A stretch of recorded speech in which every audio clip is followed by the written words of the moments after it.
সবার ভিতরে না, ভিতরে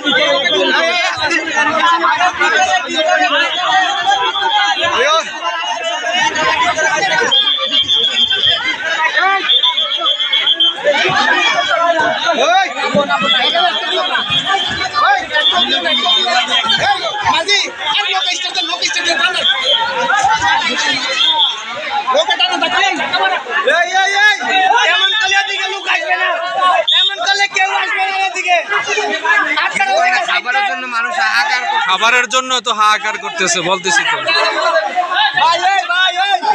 দর্শক, এই মুহূর্তে দেখেন আমাদের কুমিল্লার অবস্থা। এই যে খাবারের জন্য অনেক মানুষ হাহাকার করতেছে, দেখেন অবস্থা।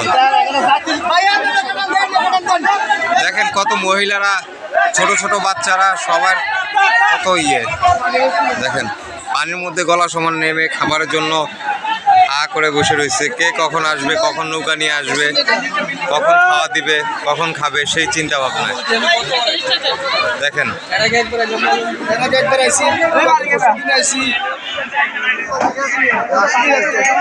এই যে এদিকে আরেকটা, দেখ দেখ দেখ দেখ দেখ দেখ